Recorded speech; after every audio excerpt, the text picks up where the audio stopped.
ከ7 ዓመታት በፊት የሶማሌ ክልል መዲና የሆነችውን ጅጅጋ ከተማን የሚያውቅ ሰው ስለ ከተማዋ የመንገድ መሰረተ ልማት ቢጠየቅ በከፍተኛ ምሬትና ቁጭት ብዙ ሊያወራ ይችላል። በወቅቱ በከተማዋ የነበረው ብቸኛ የአስፓልት መንገድ በእድሜ ብዛት በእጅጉ የተጎዳና ያረጀ ነበር። ይህ አንድ ለእናቱ የሆነ መንገድ ከተማዋን አቋርጦ የሚሄድ በመሆኑ በከፍተኛ የተሽከርካሪ ብዛት ይጨናነቅና ለከተማዋ ነዋሪዎች የሚገባውን ያህል አገልግሎት መስጠት አይችልም ነበር። የከተማዋ ነዋሪዎች ያንን የነበረውን ከፍተኛ የትራንስፖርትና የመንገድ ችግር ዛሬ ላይ ሆነው ወደ ኋላ መለስ በማለት እንዲህ ያስታውሱታል።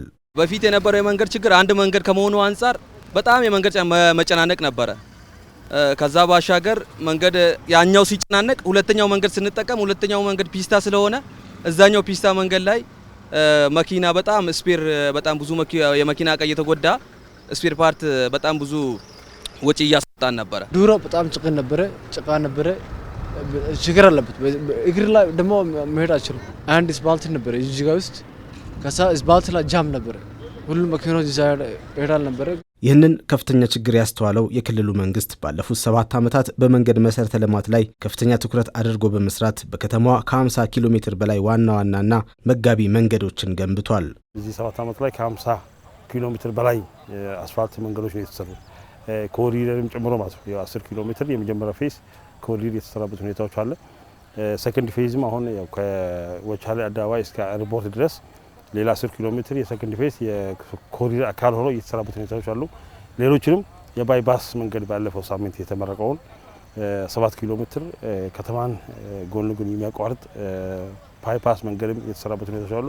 ከዛም የበለጠ ውስጥ ለውስጥ ላይ እንደ አጠቃላይ 50 ኪሎ ሜትር የተሰራበት ሁኔታ አሁንም ሌላ 10 ኪሎ ሜትር ውስጥ ለውስጥ የሚያገናኝ እነዚህ ዋና አስፋልቶች የሚያገናኝ መሰረተ ልማት ስራዎች ላይ እየሰራ ነው ያለው። የኮሪደር ልማትን በማካተት የተገነቡት እነዚህ መንገዶች ከተማዋን የቱሪስት መዳረሻ ለማድረግና ኢንቨስትመንትን ለመሳብ በእጅጉ ያገዙ ሲሆን የከተማዋን የንግድ እንቅስቃሴና የነዋሪዎችን የአኗኗር ዘይቤም መቀየር ችለዋል። አራቱ የኮሪደር መስመሮችን ጨምሮ አዲሱ መሰረተ ልማት ያው ሰው ተኮር መሰረተ ልማት የተሰራበት ሁኔታዎች አለ። ይሄንም ለእግረኞች ምቹ የመጓጓዣ ቦታዎች ለሳይክል ሌኖችና ሌሎች አረንጓዴ ኢንፍራስትራክቸሮች ያካተቱ በመሆኑ ሙሉ በሙሉ የከተማውን የንግድ እንቅስቃሴንም ጭምር የሰው ፍሰትና የሰው በእግር የመጓዝ እና በሳይክል በመንቀሳቀስ ላይ ከፍተኛ የሆነ አስተዋጽኦ ነው ያበረከተና ማህበረሰቡ ጤና ላይ ከፍተኛ አስተዋጽኦ ያበረከታል ብለን የምናስበው። የከተማዋ ነዋሪዎችም የተገኘውን ለውጥ እንዲህ ይገልጹታል። በጣም ስፓልት ብዙ አለ። የሰላሳ መንገድ በጣም ሰፊ ነው። ዋና ስፓልት ነው። ሁሉም መኪኖች እዚህ ይሄዳል። በጣም ብዙ አማራጭ መንገዶች ተሰርተዋል። አንደኛ ጊዜያችን እየቆጠብን ነው። ሁለተኛ ደግሞ ምናወጣው ያለ አግባብ የሆነ ወጪ ሴፍ እያደረግን ነው ማለት ነው እና በጣም ደስ የሚል ነው። በአሁን ሰዓት ያለው የመንገድ የጅጅጋዋ የከተማዋ የመንገድ ብዛትና ጥራቱ በጣም ደስ የሚል ነው ማለት ነው። በኢትዮጵያ የሀገር በቀል ኢኮኖሚ ሪፎርም አጀንዳ ላይ በግልጽ እንደተቀመጠው አካታች ዘላቂና ሰው ተኮር የከተማ ልማትን ማስፋፋት ዋነኛ ግብ ነው። ይህ ስትራቴጂ የክልል ከተሞችን እንደ ጅጅጋ ያሉ የልማት ተቋዳሽ እንዲሆኑ አስችሏል። ከዚህም በላይ በከተሞች መካከል ይታይ የነበረውን ያልተመጣጠነ እድገት በከፍተኛ ደረጃ ለማስተካከልና ለማስማማት ትልቅ እድል ፈጥሯል። ለዚህ ስኬታማ ጉዞ ደግሞ የጅጅጋ ከተማ ህያው ምስክር ናት።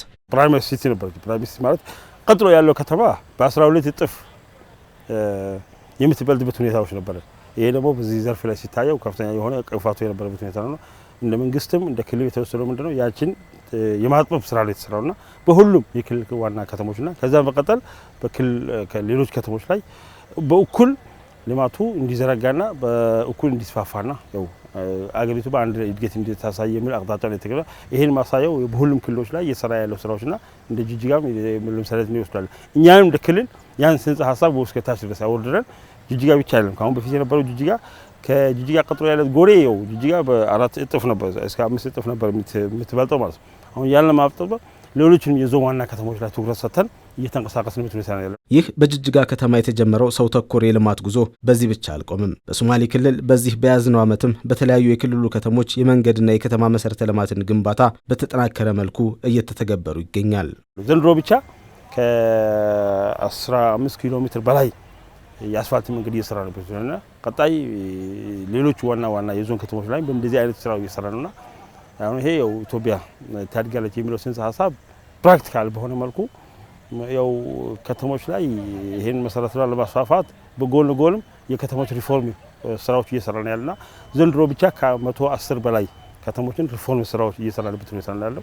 ይሄ ሪፎርም ያው የመሰረተ ልማት ዝርጋታና የአገልግሎት ማሳለጥ ስራዎች ላይ ጎን ለጎን እና የከተሞች ላይ ያላቸው የውስጥ አቅም የማሳደግና በዛው ልክ አስፈላጊው መሰረተ ልማት በበኩላቸው ድርሻ የሚወጡበት ሁኔታ ላይ ስለሚያመች በዛው ልክም ትኩረት ተሰጥቶ እየተንቀሳቀሰበት ሁኔታ ነው ያለው።